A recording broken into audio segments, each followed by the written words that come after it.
মাত্র এক মাসের মধ্যেই ৪৪ লক্ষ টাকার রেলওয়ে সামগ্রী চুরির রহস্য উন্মোচন করে বড় সাফল্য পেল হাওড়া গ্রামীণ জেলা পুলিশ। চুরি যাওয়া একটি ১০ টাকার লরি এবং তাতে থাকা সাউথ সেন্ট্রাল রেলওয়েজ এর ২৫০০টির ইলাস্টোমেরিক প্যাড উদ্ধার করল বাগনান থানার পুলিশ, যার বাজার মূল্য প্রায় ৪৪ লক্ষ টাকা। ঘটনাটি ঘটেছে ২৫শে সেপ্টেম্বর ভোররাতে প্রায় ১টা ৪৪ নাগাদ। জানা যায় NH-16 এর কোলাঘাটমুখী লেনে চন্দ্রপুর এলাকায় ইউরেকা রয়্যাল ফিল্ড শোরুম এর পাশেই পার্ক করা ছিল লরিটি। গাড়িটির নম্বর WB11B9078। তাতে রেলওয়ের মূল্যবান সামগ্রী বোঝাই ছিল বলেই খবর। কিন্তু সেই রাতেই প্রায় ১০টা ৩৭ নাগাদ এক অজ্ঞাত পরিচয় ব্যক্তি লরিটি চুরি করে নিয়ে যায়। লরির মালিক শান্তনু রায়ের অভিযোগের ভিত্তিতে বাগনান থানায় ভারতীয় দণ্ডবিধি BNS এর ধারা অনুযায়ী ৩০৩(২) অনুযায়ী মামলা রুজু হয়। মামলা নম্বর ৫৯৪/২৫ ২৬/৯/২০২৫ তারিখে মামলা দায়ের হয়। এরপর সিসিটিভি ফুটেজ, টেকনিক্যাল অ্যানালাইসিস এবং গোপন সূত্র তথ্যের ভিত্তিতে তদন্তে নামে হাওড়া গ্রামীণ জেলার বিশেষ দল। তদন্তে নেতৃত্ব দেন SDPO উলুবেড়িয়া, বাগনান থানার IC শ্রী অভিজিৎ দাস, তদন্তকারী অফিসার SI সুরজিৎ পাত্র সহ অন্যান্য অফিসার এবং ফোর্স। তাদের তৎপরতায় ২৩শে অক্টোবর ২০২৫-এ সাকরাইল থানার অন্তর্গত আন্দুল এলাকা থেকে অভিযুক্ত মোহিত সিংকে গ্রেফতার করা হয়। তাকে ৫ দিনের পুলিশি হেফাজতেও নেওয়া হয়।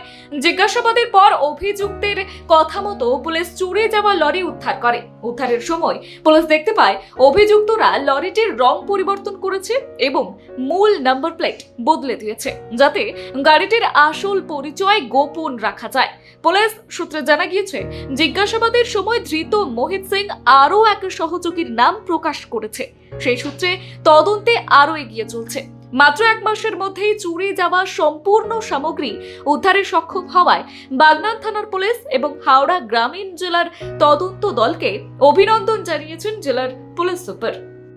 বাগনান থেকে একটা লরি মানে লোহা বোঝাই আর কি, যেটা সেকেন্দ্রাবাদ যাচ্ছিল, কলকাতা থেকে লোড হয়েছিল, সেটা এখান থেকে হাইজ্যাক করে নিয়ে চলে গিয়েছিল।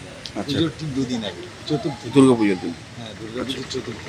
আচ্ছা, তো বাগনান থানায় আমরা কমপ্লেন করেছিলাম, মানে অসম্ভব সহযোগিতা করে মানে গাড়িটা উদ্ধার করেছে, যা কল্পনা করা যায়। এই এক মাসের মানে পাত্রবাবুর তো আর কোনো তুলনা নেই। মানে ওনার সঙ্গে ঘুরলাম তো বেশ কয়েকবার, মানে এরকম মানে পুলিশ সত্যি আমি লোক দেখিনি আমার লাইফে। পুলিশ সম্পর্কে যে ধারণা মানুষের আছে, যে ওনাকে না দেখলে চিন্তা করা যায়। আপনার মাল লক্ষ টাকা মারছে, ৪০-৪৫ লক্ষ টাকা মারছে। আচ্ছা আচ্ছা, প্রথম দিন থেকে চালু করেছে। আচ্ছা, ঠিক আছে। আজকে কি কোথা থেকে উদ্ধার হলো? আজকে ওটা ধুলাগড় থেকে। আচ্ছা, ধুলাগড় থেকে একটা পার্কিংয়ের ভেতর থেকে গাড়িটা উদ্ধার হয়েছে। আচ্ছা, আর মাল হয়েছে একটা গোডাউন থেকে, সেটা হচ্ছে আপনার সরস্বতী ব্রিজের কাছে। এবং যেভাবে মালকে লুকিয়ে রেখে রাখা হয়েছে, যে গোডাউন সম্পর্কে আমাদের ধারণা ছিল না যে মাল এইভাবে থাকতে পারে। ঠিক আছে। পুলিশ যে এরকম ভাবে খুঁজে বার করবে, এটা মানে অকল্পনীয়। বাগনান থেকে রূপম দাসের রিপোর্ট, ABSK ডিজিটাল।